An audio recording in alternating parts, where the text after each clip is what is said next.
Hi everyone, मेरा नाम अतुल चेतन है और हम अभी पढ़ रहे हैं नियामक ज्यामिति या कोऑर्डिनेट ज्योमेट्री, जिसमें ऑलरेडी 2 क्लास हो चुका है। ये आज तीसरा क्लास है। तो स्टार्ट करते हैं। आज डिस्टेंस फार्मूला का जो फार्मूला है वो कैसा है उसके बारे में सीखेंगे। ठीक है, तो स्टार्ट करते हैं। नियामक ज्यामिति का क्लास नंबर कितना है? 3rd है। ठीक है,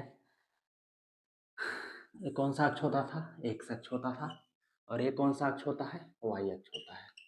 ठीक है, ध्यान दीजिएगा, थोड़ा सा हम इधर आकर सिखाते हैं आपको। अगर आपको 4 और 5 निरूपित करना है या 5 और 4 निरूपित करना है, इसका मतलब क्या था कि ये वाला x का निर्देशांक था और ये वाला किसका निर्देशांक था? y का। ये x कोऑर्डिनेट था, ये y कोऑर्डिनेट। मतलब x में हमको कितना जाना है? 5, 1 2 3 4 5। x में 5 जाना है और y में कितना जाना है? 4। मान के चलते हैं कि y में 1 2 3 4, मतलब 1 2 3 4 इसके सामने यहाँ पे। ठीक है, तो ये जो पॉइंट होगा, ये पॉइंट क्या होगा? 5 और 4। तो इस 5 4 का मतलब क्या है? मतलब यहाँ से ऐसे लंब डालते हैं। मतलब x में कितना दूरी है? 5। x में कितना दूर है? x में कितना यूनिट का डिस्टेंस है? 5 यूनिट का। x में कितना यूनिट का डिस्टेंस है? 5 यूनिट का। और y में कितना दूरी है? 4 का। ठीक है, मतलब मूल बिंदु से ये कितना दूरी पे है? 5 का। और ये कितना दूरी पे है? 4। ठीक है ना, x में कितना गए हैं? 5 यूनिट। y में कितना गए हैं? 4 यूनिट। आपको समझ में आ रहा है कि इसका मेन मतलब क्या है? तो हम क्या करते हैं, ध्यान दीजिएगा। तो पॉइंट लेते हैं x1 और y1। ठीक है ना, x1 और y1। तो x1 y1 का मतलब क्या है? ध्यान दीजिएगा। मतलब यहाँ से हमको क्या करना है? लंब डालना है किस पे? x अक्ष पे। और यहाँ से हमको लंब किस में डालना है? y अक्ष पे। मतलब यहाँ से यहाँ तक का जो दूरी होगा वो x1 होगा। यही ना मतलब था। इधर अगर हम 3 4 दर्शाते थे, यहाँ पे 3 और 4, तो क्या होता था? यहाँ से लेकर यहाँ तक का दूरी कितना होता था? 3 होता था। यहाँ से यहाँ तक का दूरी कितना होता था? 3। और यहाँ से यहाँ तक का दूरी कितना होता था? 4, क्योंकि शुरुआत वाला x निर्देशांक था, बाद वाला क्या था? y निर्देशांक। x1 y1 का मतलब क्या है? यहाँ से लेकर यहाँ तक का दूरी क्या है? x1। और ये वाला दूरी कितना है? y1। ये वाला दूरी कितना है? y1। ठीक है, कोई दिक्कत नहीं। फिर से ध्यान दीजिएगा, अगर मान लो कि यहाँ पर कोई पॉइंट है जिसका निर्देशांक दिया हुआ है x2 और y2, x2 और y2 के लिए भी सेम वही कह सकते हैं। यहाँ से हम एक लंब डालेंगे किस पे? x अक्ष पे। ठीक है, और यहाँ से एक लंब डालेंगे किस पे? y अक्ष पे। ठीक है ना, थोड़ा सा इधर आ रहा है, ध्यान दीजिएगा। यहाँ से एक लंब डालेंगे किस पे? y अक्ष पे। ठीक, तो ये वाला जो दूरी होगा यहाँ से लेकर यहाँ तक, है मूल बिंदु है, मूल बिंदु से लेकर यहाँ तक का जो दूरी होगा वो दूरी होगा x2। कितना होगा? x2। कितना होगा? x2। ठीक है, और ये जो दूरी होगा यहाँ से लेकर यहाँ तक वो कितना होगा? y2। कितना होगा? y2। मतलब ये दूरी होगा x2 और ये दूरी होगा y2। ठीक है, और हमको x1 y1 और x2 y2 ये दोनों बिंदु के बीच का दूरी निकालना है। तो हमको इस दोनों को मिलाना होगा ना, हमको इस दोनों को मिलाना होगा। ठीक है, तो ये दूरी हम कैसे निकाल सकते हैं? ठीक है, तो ये दूरी निकालने के लिए हम क्या कर रहे हैं कि इसको भी मिला दे रहे हैं, कोई दिक्कत नहीं। ठीक है, अगर हमको ये वाला भुजा और ये वाला भुजा अगर हमको मिल जाए तो ये वाला हम भुजा आसानी के साथ निकाल सकते हैं। हम कुछ नाम दे दे रहे हैं, जैसे ए बी सी। मतलब हमको ए से लेकर सी तक का दूरी निकालना है। किसका? ए से लेकर सी तक। उसके लिए हमको बी से सी तक का दूरी मालूम करना होगा और फिर ए से बी तक का दूरी मालूम करना होगा। तो कैसे हम बी से सी तक का दूरी निकालेंगे? ध्यान दीजिए, अभी हम बताएं कि यहाँ से लेकर यहाँ तक का दूरी कितना है? x2 है। यहाँ से लेकर यहाँ तक का दूरी कितना है? x2। समझ आया ना, ये दूरी कितना है? x2। और यहाँ से यहाँ तक का दूरी कितना है? x1। तो पूरा x2 में से अगर हम x1 को घटा देंगे तो यहाँ से यहाँ तक का दूरी निकल जाएगा। देखिएगा ध्यान से, पूरा x2 में से अगर हम इस x1 को घटा देते हैं, पूरा x2 में से x1 को घटाते हैं तो यहाँ से यहाँ तक की दूरी निकल जाएगा। जैसे अगर दिया रहे, ध्यान दीजिएगा, मान लो कि यहाँ पे 6 और 7 है, तो यहाँ से यहाँ तक लंब डालेंगे। ठीक है, तो ये 6 हो जाएगा, इधर डालेंगे लंब तो ये कितना हो जाएगा? 7 हो जाएगा। तो यहाँ से लेकर यहाँ तक का दूरी कितना होगा? ये पूरा क्या है? 6 है। ठीक है, तो ये दूरी कितना होगा? पूरा 6 में से 3 घटा देंगे तो ये वाला दूरी आ जाएगा ना, 6 - 3। उसी तरह से पूरा x2 में से अगर हम x1 घटा देंगे तो ये वाला दूरी आ जाएगा x2 - x1। कोई दिक्कत है बच्चों? तो आप बताइएगा, x2 - x1। अगर e x2 - x1 है, ध्यान दीजिएगा, तो जितना ए होगा उतना ही ये होगा। देखिए 90 डिग्री है, 90 डिग्री है, भी 90 डिग्री, 90 डिग्री, ठीक। तो ये भी दूरी कितना होगा, x2 माइनस x1, कितना होगा, x2 माइनस x1, कोई दिक्कत नहीं, ठीक है। उसी तरह से यहाँ से लेकर यहाँ तक का दूरी कितना है, y1, यहाँ से यहाँ तक का दूरी कितना है, y1, और पूरा कितना है, y2। यहाँ से यहाँ तक y1 है, तो यही वाला दूरी कितना हो जाएगा, y1 हो जाएगा। इधर वाला भी दूरी कितना हो जाएगा, y1 हो जाएगा। अगर ये y1 है तो ये भी दूरी कितना हो जाएगा, y1। तो आप समझिए कि पूरा y2 में से अगर इतना y1 घटा देंगे तो ये दूरी अब निकल जाएगा ना। पूरा y2 में से, पूरा यहाँ तक y2 है, उसमें से पूरा y2 में से अगर हम इसको घटा देंगे तो ये वाला दूरी निकल जाएगा ना। पूरा y2 में से अगर हम इसको घटा देंगे तो ये दूरी निकल जाएगा ना। तो पूरा y2 में से हमको क्या घटाना होगा, y1 का। ये दूरी कितना हो जाएगा, ध्यान दीजिएगा, यहाँ से लेकर यहाँ तक का दूरी कितना हो जाएगा, y2 माइनस y1। हम क्या किए, पूरा y2 में से y1 को घटा दिए। तो अब देखिए एक त्रिभुज बन गया ABC, जिसमें आधार कितना है, x2 माइनस x1, 90 डिग्री का कोण है, और ये कितना है, y2 माइनस y1, लंब कितना है, y2 माइनस y1। आप इसको भी लंब ले सकते हैं, इसको भी आधार ले सकते हैं, उससे कुछ फर्क नहीं पड़ेगा, ठीक है। क्योंकि समकोण त्रिभुज के सामने वाला भुजा क्या होता है, जो 90 डिग्री बनता है, उसके सामने वाला भुजा क्या होता है, कर्ण होता है। बाकी लंब आधार चेंज होते रहता है डिपेंडिंग अपॉन दी थीटा, ठीक है। तो ये दूरी कर्ण निकाल सकते हैं ना, कैसे निकालेंगे, ए से सी तक का दूरी कैसे निकालेंगे, देखिए ए से सी तक का दूरी कैसे निकालेंगे। उसके लिए क्या होगा, अंडर रूट लंब स्क्वायर प्लस आधार स्क्वायर, या आधार स्क्वायर प्लस लंब स्क्वायर, मतलब इसका स्क्वायर प्लस इसका स्क्वायर, ठीक है ना। इस भुजा का स्क्वायर प्लस इसका स्क्वायर। तो ये भुजा कितना है, यहाँ से यहाँ तक का साइड कितना है, x2 माइनस x1 का whole square, x2 minus x1 का होल स्क्वायर, और इसका लंबाई कितना है, y2 माइनस y1 का whole square, y2 minus y1 का होल स्क्वायर। यही आ गया डिस्टेंस फार्मूला, ये से लेकर सी तक का दूरी। अब थोड़ा सा हम कुछ आपको समझाना चाहते हैं। जैसे आप ध्यान दीजिएगा, अगर लिखा रहेगा 5 माइनस 3 का होल स्क्वायर, तो 5 माइनस 3 का होल स्क्वायर कितना होता है, 5 में से 3 घटाएगा कितना आएगा, 2, और 2 का स्क्वायर कितना होगा, 2 दूनी के 4, 2 दूनी के 4। इसको दूसरा तरीका से ऐसे भी सोच सकते हैं, अगर हम 3 माइनस 5 का होल स्क्वायर करें, 3 माइनस 5 का होल स्क्वायर करें, तो क्या हो जाएगा, 3 में से 5 घटाएंगे -2 आएगा, 3 में से 5 घटाएंगे -2 आएगा, और -2 का स्क्वायर का मतलब क्या होता है, -2 गुना -2, तो ये भी कितना आ जाएगा, +4, +4 मतलब 4, मतलब 5 माइनस 3 का होल स्क्वायर और 3 माइनस 5 का होल स्क्वायर बराबर होता है। उसी तरह से x2 माइनस x1 के होल स्क्वायर और x1 माइनस x2 का होल स्क्वायर ये भी बराबर होगा। अभी ना बताएं, 5 माइनस 3 का होल स्क्वायर करो या 5 माइनस 3 करो या 3 माइनस 5, x2 माइनस x1 करो या x1 माइनस x2 का होल स्क्वायर करो, दोनों बराबर होगा। अगर इसको आप निकालिएगा भी, तो x2 का स्क्वायर प्लस x1 का square, A plus A minus B के होल स्क्वायर पर A square plus B square minus 2ab, 2 गुने x2 गुने x1, तो इसको लिख सकते हैं 2 गुने x1 गुने x2। उसी तरह से x1 माइनस x2 का होल स्क्वायर क्या लिख सकते हैं, x1 का square A square plus B square, x2 का स्क्वायर माइनस 2ab, 2 गुना x1 गुना x2। देखिए दोनों बराबर आ गया ना। तो इस फॉर्मूला को ऐसे भी लिखा जा सकता है, AC बराबर x2 माइनस x1 का होल स्क्वायर है, इसकी जगह हम x1 माइनस x2 का होल स्क्वायर लिख सकते हैं ना, कोई दिक्कत नहीं। और उसी तरह से y2 माइनस y1 का होल स्क्वायर है, इसकी जगह हम क्या लिख सकते हैं, y1 माइनस y2 का होल स्क्वायर।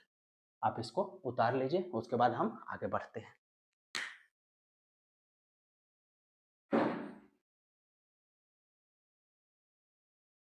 होप आप उतार लिए होंगे, ठीक है। एक सवाल बनाते हैं इस पे।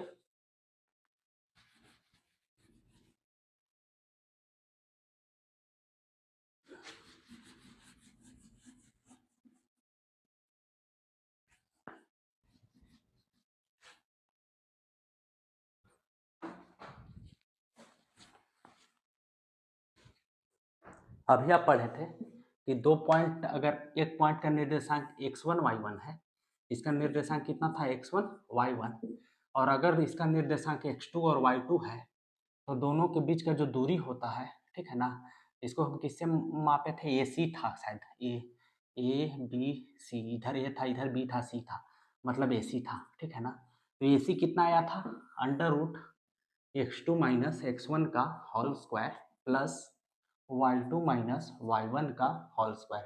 तो कोई भी 2 पॉइंट दिया हुआ है, उसके बीच का दूरी हम इस फॉर्मूला को यूज करके बना सकते हैं। जैसे एक सवाल लेते हैं, मान के चलते हैं इस पॉइंट का निर्देशांक जो दिया हुआ है A और B दिया हुआ है, कितना दिया हुआ है, A और B, और इस पॉइंट का निर्देशांक दिया हुआ है -a और -b। तो क्या करेंगे, ध्यान दीजिएगा, ए बी के जगह हम क्या मान लेते हैं, इसको x1 और y1, और इसको क्या मानते हैं, x2 और y2। ठीक है, तो अब हम सूत्र लगाते हैं, यहाँ और यहाँ के बीच का दूरी, ठीक है ना, डायरेक्ट दूरी को d मान लेते हैं या ac मान लीजिए, जो भी मानते हैं कुछ मान लीजिए। तो d कितना हो जाएगा, ठीक है, AC ही मान लीजिए, इसको हम A ले लेते हैं, इसको हम C ले लेते हैं, फिर आप कहिएगा कि D कहाँ से लिखती है। AC बराबर कितना होगा, x2 माइनस x1 का होल स्क्वायर। x2 कितना है, -a, x2 -a है, y2 कितना है, -b, x1 कितना है, a, y1 कितना है, b।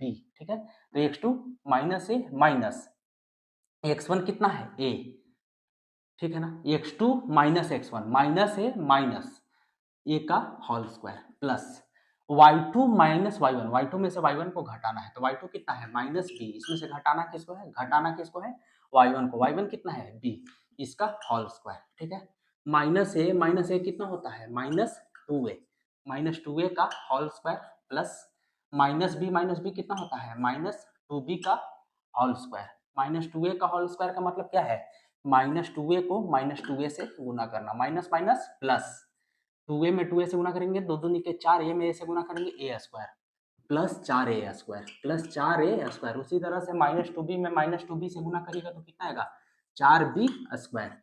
यहाँ आप देखिएगा तो 4 कॉमन ले सकते हैं, तो यहाँ पर क्या बचेगा, a square plus b square, a square plus b square, 4 गुना में है ना, तो 4 का वर्गमूल कितना होता है, 2, तो 4 का वर्गमूल कितना होता है, 2, तो 4 बाहर आ गया, बीच में यहाँ पर बच क्या गया, a square plus b square. इसका आंसर यही आ गया, दोनों के बीच का दूरी कितना होगा, 2 गुना अंडर रूट ए स्क्वायर प्लस बी स्क्वायर, 2 गुना अंडर रूट ए स्क्वायर प्लस बी स्क्वायर। ठीक है, आप लोग इसको उतार लीजिए, ठीक है ना। हम अगला सवाल देते हैं, ठीक है ना। होप आपको समझ में आया होगा कि कैसे काम कर रहा है। एक सवाल और करते हैं, उससे आपको सब कुछ क्लियर हो जाएगा।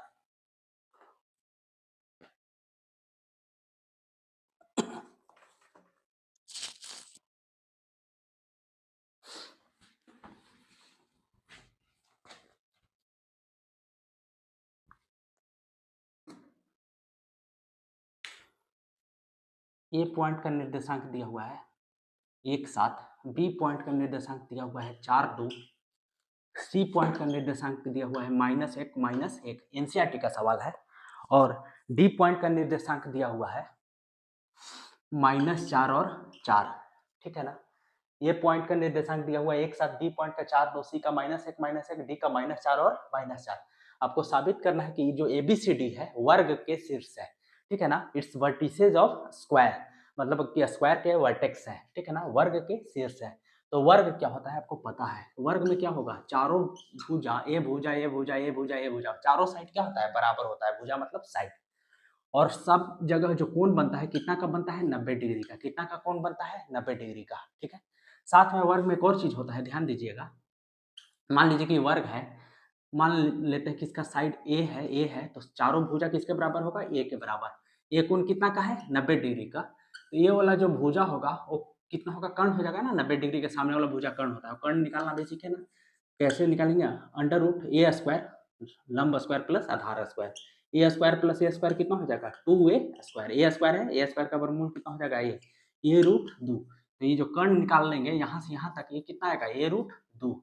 उसी तरह से अगर आप यहाँ से यहाँ इसको मिला देते हैं, तो देखिए ये भी ये है, ये भी ये है, और ये कितना है, 90 डिग्री, तो सेम यही वाला कंडीशन हो गया, ए 90 डिग्री, भी ये है 90 डिग्री, तो यहाँ से यहाँ तक लंबाई फिर कितना आ जाएगा, ए रूट 2। मतलब वर्ग में क्या होता है कि चारों भुजा, चारों साइड बराबर होता है, सब कोण 90 डिग्री का होता है, साथ में दोनों विकर्ण भी बराबर होता है। ठीक है ना, तो वर्ग साबित करने के लिए आपको चारों भुजा आपको बराबर साबित करना होगा, साथ में क्या करना होगा, दोनों विकर्ण को बराबर साबित करना होगा, तब जाकर आप उसको वर्ग साबित कर सकते हैं, तब जाकर आप उसको वर्ग साबित कर सकते हैं। ठीक है बच्चों, तो हम आते हैं इस सवाल पे। सवाल क्या था कि ए कितना दिया हुआ था, 1 7, बी दिया है 4 2, सी दिया हुआ है -1, और जो डी दिया हुआ है वो कितना दिया हुआ है, -4 और -4। हम एक फिगर ड्रॉ करते हैं, हमको नहीं पता है कि वर्ग है कि नहीं, लेकिन हम सबसे पहले कोशिश करते हैं इसको निकालने का। A B C D, A point का निर्देशांक कितना दिया हुआ है, 1 और 7, बी पॉइंट का निर्देशांक कितना दिया हुआ है 4 और 2, सी पॉइंट का निर्देशांक कितना दिया हुआ है -1 और -1, डी पॉइंट का निर्देशांक कितना दिया हुआ है -4 और 4, ठीक है। तो हम अभी बताएं कि वर्ग में क्या होता है, चारों भुजा बराबर होगा, साथ में यहां से यहां तक जो विकर्ण खींचेंगे वो विकर्ण भी बराबर होगा। ये दोनों ए से सी तक विकर्ण इसमें दो होगा ना, कौन कौन, ए से लेकर सी तक एक विकर्ण ए होगा और दूसरा विकर्ण कौन सा होगा, डी से लेकर बी तक, ये दोनों विकर्ण आपस में बराबर होगा, समझ आया ना। तो सबसे पहले हम ए से बी तक का दूरी निकालते हैं, तभी ना पता चलेगा कि ए से बी तक का लंबाई कितना है। ए से बी तक का दूरी, बी से सी तक का दूरी, सी से डी तक का दूरी और डी से ए तक का दूरी बराबर होना चाहिए, साथ में ए से सी तक का दूरी और बी से डी तक का दूरी ये भी आपस में बराबर होना चाहिए। अगर इतना होता है तब ये वर्ग होगा, नहीं तो वर्ग नहीं होगा। तो सबसे पहले हम ए से बी तक का दूरी निकालते हैं, कैसे निकालेंगे, आपको आता है निकालने। ए से बी तक का दूरी, यहाँ ए रखिए, यहाँ बी, ए का निर्देशांक कितना है 1 और 7, बी का निर्देशांक कितना है 4 और 2, इसको क्या मानते थे x1 y1, इसको क्या मानते थे x2 और y2। आपको दूरी सूत्र पता है, दूरी सूत्र क्या है under root x2 minus x1 का whole square plus y2 minus y1 का होल स्क्वायर, ठीक। तो ये और बी का बीच का दूरी कितना होगा under root y x2 minus x1 का होल स्क्वायर, जो शुरुआत में लिखा रहता है ना वो x लिखा रहता है, देखिए यहाँ भी x1 कितना है 1, यहाँ भी x2 कितना है 4 और बाद वाला जो लिखा रहता है y निर्देशांक लिखा रहता है, देखिए y1 यहाँ कितना है 7, y2 कितना है 2, ठीक है। तो x2 माइनस x1, तो x2 कितना है 4, 4 माइनस x1 कितना है 1, 4 माइनस 1 का whole square plus y2 minus y1 का होल स्क्वायर, y2 कितना है 2 माइनस y1 कितना है 7, 2 माइनस 7 का होल स्क्वायर, तो 4 माइनस 1 का होल स्क्वायर कितना होगा 4 माइनस 1 3, 3 3 गुने 3, 3 का स्क्वायर हो जाएगा, प्लस 2 माइनस 7 कितना होता है -5 का स्क्वायर, 3 का स्क्वायर कितना होता है 9 प्लस -5 का स्क्वायर कितना होगा 25, ठीक है ना। 25 9 कितना हो जाएगा 34, मतलब यहां से लेकर यहां तक का जो दूरी है वो कितना आ गया रूट अंडर 34, किसके ए से लेकर बी तक का दूरी, ठीक है। अब हम आगे निकालते हैं बी से सी तक का दूरी, ठीक है, सेम ऐसे निकालेंगे, इससे आपको प्रैक्टिस हो जाएगा, दूरी फॉर्मूला लगाना सीख जाइएगा, आप वहां पे गड़बड़ाइएगा नहीं, ठीक है। हम बी से सी तक का दूरी निकालते हैं, यहाँ पे बी लिखते हैं, यहाँ पे सी लिखते हैं, ठीक है ना। बी का निर्देशांक कितना दिया हुआ है 4 2, सी का निर्देशांक कितना दिया हुआ है -1 और -1, ठीक है। तो 4 2, तो इसको क्या मानते हैं x1 मानते हैं, इसको y1, इसको क्या मानते हैं x2 और y2, फिर से वही सूत्र, दूरी कितना होगा अंडर रूट, यहाँ डी लिखिए, डी दूरी कितना है under root x2 minus x1 का होल स्क्वायर, x2 कितना है -1, x2 माइनस x1, x1 कितना है 4, x2 माइनस x1 का whole square plus y2 minus y1, y2 कितना है -1 माइनस y1 -2 का होल स्क्वायर, -1 -4 कितना होता है -5 का होल स्क्वायर प्लस -1 -2 कितना होता है -3 का होल स्क्वायर, -5 का होल स्क्वायर कितना होगा -5 गुने -5 कितना होगा 25 प्लस -3 का होल स्क्वायर कितना होगा 9, 25 9 कितना हो जाएगा 34, तो यहाँ से यहाँ तक का भी दूरी कितना आ गया रूट अंडर 34। अब हम इसको भी मिटाते हैं, ठीक है, आपको समझ में आ रहा होगा कि कैसे वर्क कर रहा है, ठीक है।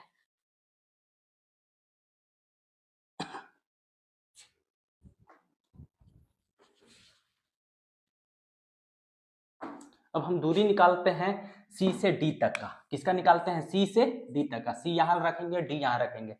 सी का निर्देशांक कितना दिया हुआ है -1 और -1, डी का निर्देशांक कितना दिया हुआ है -4 और 4, डी का निर्देशांक कितना दिया हुआ है -4 और 4, ठीक है। तो इसको क्या मानते हैं x1 मानते हैं, इसको हम y1 मानते हैं, इसको क्या मानते हैं x2 मानते हैं, इसको y2 मानते हैं, ठीक है ना। अब इसको आप हटा दीजिए इधर से, कोई दिक्कत नहीं है, इधर हम लिख ही दिए हैं। तो दूरी सूत्र क्या है, फिर से दूरी निकालेंगे अंडर रूट डी लिखिए ए सी लिखिए, कुछ भी फर्क नहीं है, हम सी से लेकर डी तक का दूरी निकाल रहे हैं, किसका निकाल रहे हैं सी से लेकर डी तक का दूरी, ठीक है।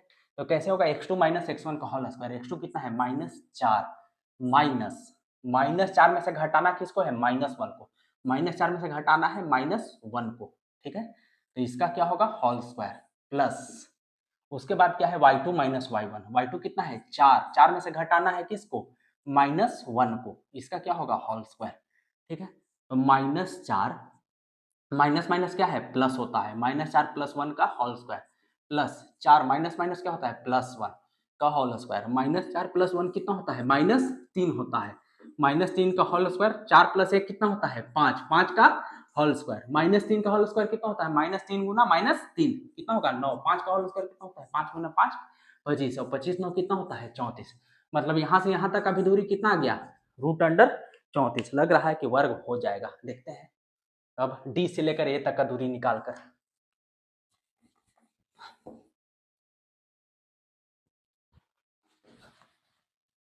तो डी से लेकर ए तक का दूरी कैसे निकालेंगे, क्या करेंगे, अंडर रूट, नहीं पहले डी से ए तक लिखते हैं, डी यहाँ लिखते हैं, यहाँ पर क्या लिखते हैं, ए, डी का निर्देशांक कितना दिया हुआ है, -4 और 4, ए का निर्देशांक आप डायरेक्ट भी निकाल सकते हैं, हम आपको समझाने के लिए ऐसे कर रहे हैं। ए का निर्देशांक कितना दिया हुआ है, 1 और 7, इसको क्या मानते हैं, x1 y1, इसको क्या मानते हैं, x2 y2। इसका मतलब है कि x1 -4 के बराबर, y1 4 के बराबर, x2 1 के बराबर, y2 7 के बराबर, और डी से ए तक का दूरी निकालना है। तो डी ए कितना हो जाएगा, √x2 - x1 का होल स्क्वायर, x2 कितना है, 1, 1 में से किसको घटाना है, -4 को, किसको घटाना है, -4 को, इसका whole square plus y2 - y1 का होल स्क्वायर, मतलब 7 - 4 का होल स्क्वायर, ठीक है। तो 1 माइनस माइनस 4 कितना होगा, 1 + 4 का होल स्क्वायर प्लस 7 - 4 का होल स्क्वायर, 1 + 4 कितना होता है, 5, 5 का होल स्क्वायर कितना होता है, 25, 7 - 4 कितना होता है, 3, 3 का स्क्वायर कितना होता है, 9, 25 9 कितना हो गया, 34। मतलब ये वाला दूरिया भी कितना आ गया, 34 आ गया, 34 नहीं, √34 कितना आ गया, √34, ठीक है। तो इसको भी हम मिटाते हैं और फिर हम आगे बढ़ते हैं। अच्छा, इतना निकालने से हमको पता नहीं है, चारों भुजा बराबर आ गया तो आप कहिएगा कि वर्ग है, लेकिन समचतुर्भुज का भी चारों भुजा बराबर होता है बच्चों, ठीक है ना। वर्ग और समचतुर्भुज में यही अंतर होता है कि वर्ग के दोनों विकर्ण भी आपस में बराबर होता है, जो हम आपको सिखाए थे। मतलब हमको ए से लेकर सी तक का दूरी निकालना होगा, तभी ना विकर्ण निकलेगा। एसी का लंबाई कैसे निकल लेगा, ए से सी तक का दूरी निकालना होगा, और फिर बी से डी तक का दूरी निकालना होगा, और अगर ये दोनों विकर्ण भी बराबर हो जाएगा तो हम मान लेंगे कि एबीसीडी क्या है, वर्ग के शीर्ष है, और एबीसीडी क्या है, वर्ग है, ठीक है। तो हम सबसे पहले ए से सी तक का दूरी निकालते हैं। तो ए से सी तक का दूरी कैसे निकालेंगे, यहीं पे आप ऐसे लिख लीजिए, यहाँ पे ए लिख दीजिए, यहाँ पे सी। ए का निर्देशांक कितना है, 1 और 7, सी का निर्देशांक कितना है, -1 और -1। इसको क्या मानते थे, x1, इसको क्या मानते थे, y1, इसको क्या मानते थे, x2, इसको क्या मानते थे, y2, ठीक है। तो ए से सी तक का दूरी कितना होगा, √x2 - x1 का होल स्क्वायर, x2 कितना है, -1, x1 कितना है, -1, x2 - x1 का होल स्क्वायर, ठीक है, प्लस y2 - y1 का होल स्क्वायर, y2 कितना है, -1 माइनस y1, y1 कितना है, 7, y2 - y1 का होल स्क्वायर, -1 - 1 कितना होता है, -2 का होल स्क्वायर, -1 - 7 कितना होता है, -8 का होल स्क्वायर, दो दूनी के -2 का होल स्क्वायर कितना होगा, 4, प्लस 4, -2 गुने -2 प्लस 4, -8 का होल स्क्वायर कितना होगा, 64, ठीक है ना। तो ये कितना होगा, 68, और ये कितना हो जाएगा, 68, 68 को कितना लिख सकते हैं, 17 चौके 68। तो आप ऐसे भी लिख सकते हैं 68 को, 2 गुने 17, 2 दूनी के 4 गुने 17, 2 गुने 2 है तो 1 2 बाहर आ जाएगा, तो 2√17। तो यहाँ से ए से लेकर सी तक का जो दूरी है वो कितना आ गया, 2√17 आ गया। अगर बी से डी तक का भी दूरी 2√17 आ जाएगा तो ये साबित हो जाएगा कि वर्ग है, ठीक है। तो अब हम बी से लेकर डी तक का दूरी निकालने का प्रयास करते हैं। किसका निकालने का प्रयास करते हैं, बी से लेकर डी तक का दूरी, ठीक है। तो बी से डी तक का दूरी निकालने के लिए फिर से हम इधर बना देते हैं, यहाँ पे बी है, यहाँ पे डी है। बी का निर्देशांक कितना दिया हुआ है, 4 और 2 दिया हुआ है। डी का निर्देशांक कितना दिया हुआ है, -4 और 4 दिया हुआ है, -4 और 4 दिया हुआ है, ठीक है। तो बी के निर्देशांक को हम क्या यहाँ पे मानते थे, x1 और y1, इसको क्या मानते हैं, x2 और y2, x2 और y2, ठीक है। तो अब ध्यान दीजिएगा, बी से डी तक का दूरी कैसे निकालिएगा, सूत्र आपको पता है, सूत्र क्या है, बी डी क्या होगा, √x2 - x1 का होल स्क्वायर, x2 कितना है, -4 माइनस x1 कितना है, 4, -4 - 4 का whole square plus y2 - y1 का होल स्क्वायर, y2 कितना है, 4 माइनस y1 कितना है, 2 का होल स्क्वायर। कोई दिक्कत नहीं, -4 - 4 कितना होता है, -8 का होल स्क्वायर प्लस 4 - 2 कितना होता है, 2 का होल स्क्वायर, -8 का होल स्क्वायर कितना होता है, -8 गुने -8 किसके बराबर होगा, 64 के बराबर, प्लस 2 का होल स्क्वायर, 2 दूनी के 4, ठीक है। 64 4 68 देखिए बराबर आ गया। ये 68 को क्या लिख सकते हैं, 2 गुने 17, 2 दूनी 4, 4 में 17 से गुना करिएगा 68। ये 2 गुने 2 है तो 1 2 बाहर आ जाएगा, जोड़ा में रहता है तो बाहर आ जाएगा, ये जोड़ा में नहीं है इसलिए बाहर नहीं आ जाएगा, बाहर नहीं आएगा। तो ये क्या हो जाएगा 2 रूट 17, मतलब बी से लेकर डी तक अभी दूरी कितना गया 2 रूट 17, यहाँ से यहाँ तक, और ये भी दूरी कितना गया 2 रूट 17। अब ध्यान से देखिएगा बच्चों, यहाँ सभी भुजा का लंबाई, वर्ग में सब भुजा का लंबाई बराबर होता है ना, यहाँ देखिए सभी भुजा का लंबाई कितना है रूट 34 के बराबर, सब भुजा का लंबाई कितना है रूट 34, और साथ में दोनों विकर्ण भी आपस में बराबर है। विकर्ण का लंबाई कितना है 2 रूट 17, और इसका भी लंबाई कितना है 2 रूट 17। इसका मतलब क्या हुआ कि एबीसीडी क्या हो गया, वर्ग हो गया। एबीसीडी क्या हो गया, वर्ग हो गया। और जब एबीसीडी वर्ग है तो ए बी सी डी किसके शीर्ष है, वर्ग के शीर्ष है। किसके शीर्ष है, वर्ग के शीर्ष है। तो दूरी सूत्र का बहुत अच्छा एग्जाम्पल था। इसमें अगर आप इस सवाल को बनाइएगा तो दूरी सूत्र लगाना, कैसे फॉर्मूला को अप्लाई करते हैं, आप आराम से सीख जाइएगा। तो आज का क्लास इतना ही, आगे का क्लास में कुछ अच्छा सवाल करेंगे, कुछ बेहतरीन सवाल करेंगे। तो आज के लिए धन्यवाद, थैंक यू।